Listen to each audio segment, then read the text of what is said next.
Hi everyone, thanks for watching this video. So today I just wanted to share a few tips that I found useful in achieving an unmedicated childbirth. So on November 23rd, 2017, I had my first little baby, a little baby boy, and I was able to do so without any pain relief. So no epidural, no gas and air, and not even any ibuprofen afterward. And that was something that was really important to me during my pregnancy, was to think about ways that I could achieve having an unmedicated birth. I felt like it was the right decision for myself and for my family, and that's why I decided to try to do it. And this kind of goes without saying, but every birth is a miracle, and every woman who goes through birth is truly a hero. So no matter what way you decide is right for you and right for your family, that is completely your decision. And I'm only making this video because I did a lot of research before going into birth, and I found a lot of things helpful while I actually was in labor and delivery. So I just wanted to share those with people who are also interested in learning more about unmedicated birth or attempting an unmedicated birth. So just keep watching if you're interested in that.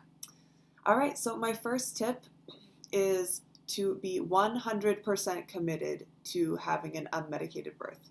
If you go into, if your water breaks or your labor starts, or even while you're writing your birth plan, if you kind of say to yourself, well, I'm going to just go in and see how it goes, and then I want to have the option of having the epidural, that's a completely different birth plan than someone who is saying, no, I 100% want to go unmedicated.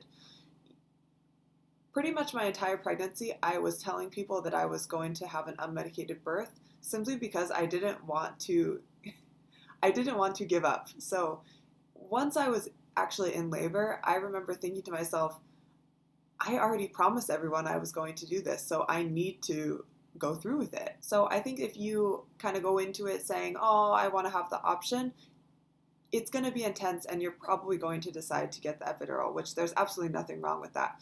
But if it is really important to you to have an unmedicated birth, you need to be 100% committed to that from the very beginning.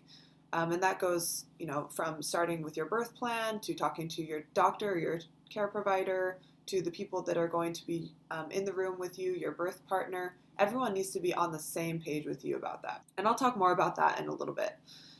So my second tip is to have a list of things that you can do to manage the intensity of labor. So whether that be walking around, walking up and down the stairs, using the birth ball, sitting on the bed, laying on the bed, leaning on your partner. There's so many things that you can do to manage the intensity of labor. And also this is a side note, it's not actually one of my tips, but if you'll notice, I'm not going to say the pain of labor. A lot of people like to talk about labor as pain, but pain is something that happens when you're actually getting hurt, when you're getting injured. And for me, and I think a lot of other women would agree, that the pain of labor it's different from pain when you actually injure yourself or something. It's more the intensity of the situation and the intensity of the feeling. You're not actually in pain. You're not being injured by the process of your uterus and your cervix opening. This is a very natural thing, and this is what your body is made to do. So I think going through your pregnancy, and when you talk to other people, just using the verbiage of intensity versus the word of pain, I think that's really helpful for helping you get into the mindset of, no, I can do this. I'm not in pain. This is intense, but this is not pain. It's not something to be afraid of. Getting into that mentality is really important if you're going for an unmedicated birth, as you can probably imagine. So if you haven't started using the word intensity to describe contractions, I would probably start now, because it really just helps you wrap your mind around the fact that you can do this. You're not trying to force yourself through something that is so painful you're never going to survive. You are going through something that is intense, but you're going to come out on the other end with this amazing gift, your little baby. So I would start using that word now if you haven't already. Okay, still on tip number 2. The other thing that you should really do to prepare is take birth classes, take breathing classes. Don't skip out on that, and don't think that you're just going to show up at the hospital and wing it, because you're not. I'm just going to tell you right now, you're not.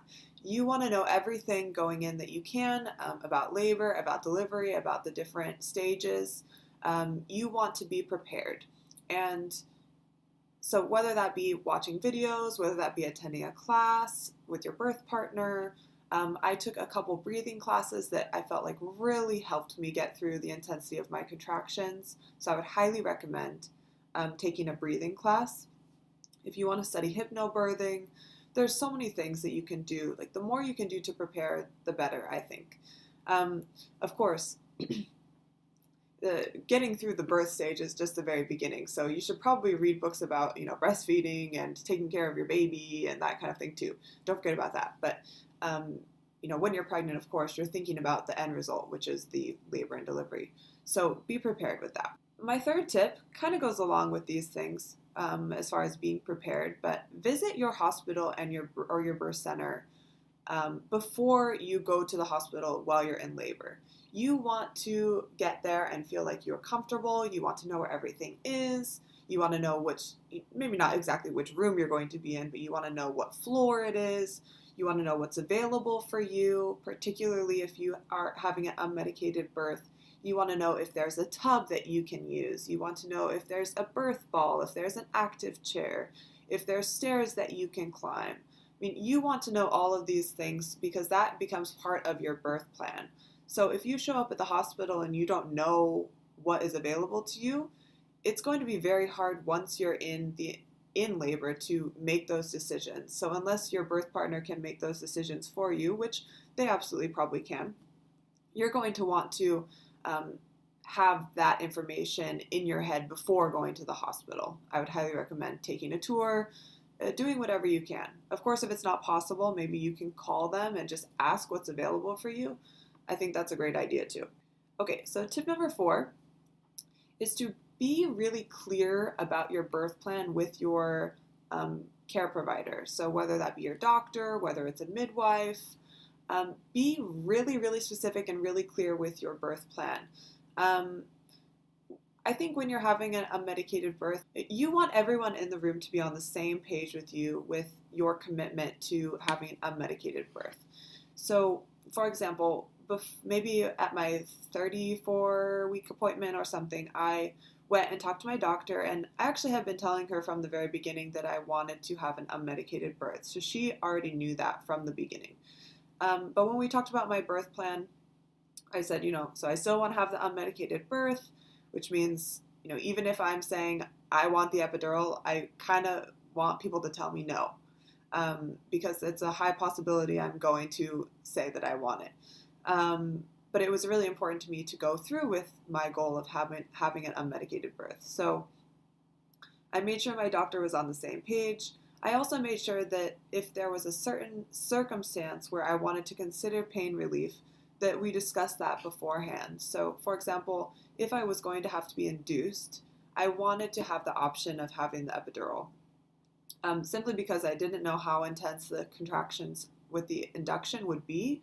I'd heard that they can be quite intense, more intense than natural contractions. So I wanted to have the option of an epidural if I was going to have to be induced. And my doctor was on the same page with me with that.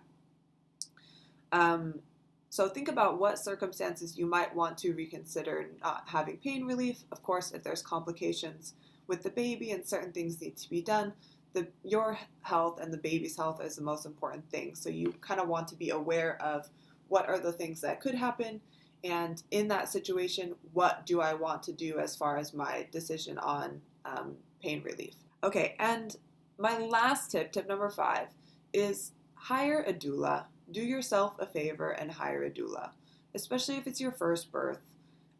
Having someone there who can be with you the entire time through your labor. So often your doctor is not going to be there the entire time. Maybe you can have a midwife that will be there the whole time.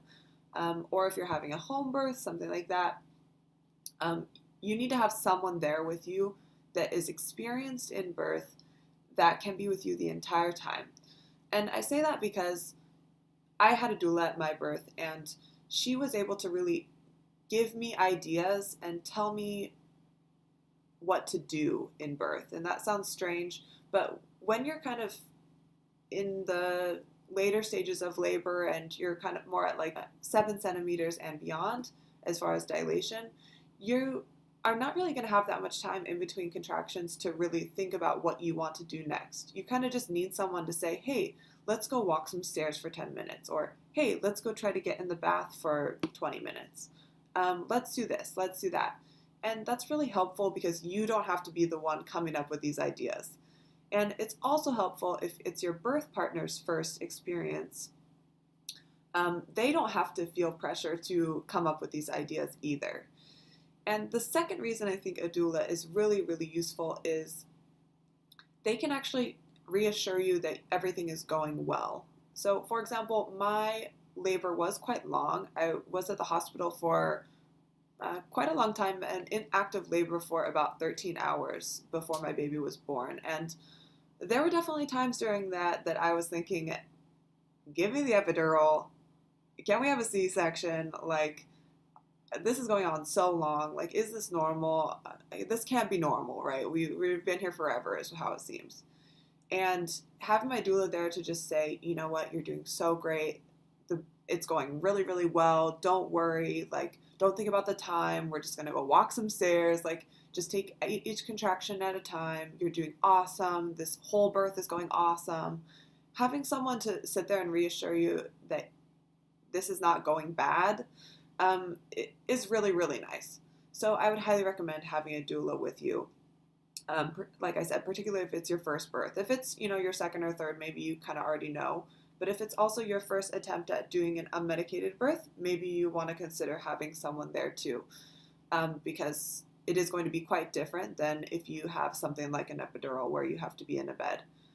So yeah, those are my main tips for having an unmedicated birth. So if you want to know more about my birth experience, I will link my birth story down below. It's on my blog. Giving birth was an amazing experience, and being a mother is just way more than I could have ever imagined. So I would really, really, if you are considering an unmedicated birth, I would really recommend it. I didn't have really any problems postpartum. I did have some bleeding, but I think that would have happened regardless.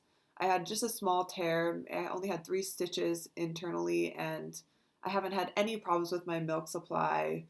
Like I said, I didn't have to take any pain relief. I was pretty much, besides the bleeding, little bit of bleeding that I had, I actually had a small scare that I might have a little retained placenta, but everything was clear, so no problems. I really didn't have any pain afterwards in my perineum or anything, so I think that it really is worth it if you are considering having an unmedicated birth. Also, I've heard stories about babies being really tired and sleepy in the beginning, and it's hard to get them to feed and gain weight. And I didn't really have that experience. So again, if you're considering having an unmedicated birth, I would recommend it, and I'm definitely going to do it for my next children if I'm fortunate enough to have more children. So let me know in the comments below if you have any questions or if you have a similar experience. I'd love to hear about it. And thanks for watching this video. I'll see you in the next one. Bye.